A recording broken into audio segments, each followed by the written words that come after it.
خیبر پختونخوا کے بجٹ میں گاڑیوں کی رجسٹریشن فیس 1 روپے مقرر کرنے پر شہریوں نے خوشی کا اظہار کیا ہے، لیکن وہ اپنی گاڑیاں پشاور سے رجسٹر کروانے کے لیے تیار نہیں۔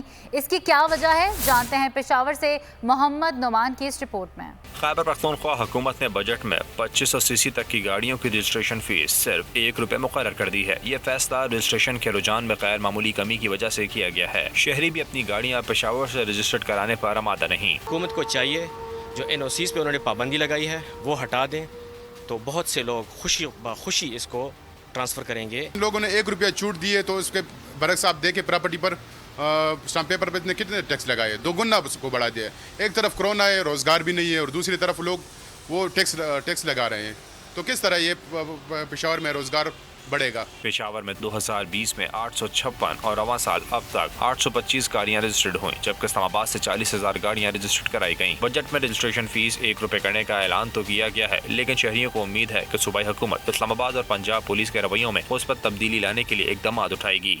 بجٹ میں گاڑیوں کی رجسٹریشن فیس 1 روپے مقرر کرنے کا اعلان اگرچہ خوش آئند ہے، تاہم خیبر پختونخوا کے شہری یہ توقع رکھتے ہیں کہ اسلام آباد پولیس اور پنجاب پولیس کے رویے میں مثبت تبدیلی لانے کے لیے بھی صوبائی حکومت مثبت اقدامات اٹھائے گی۔ کیمرہ مین محمد حسین تنولی کے ساتھ محمد نعمان، بول نیوز، پشاور۔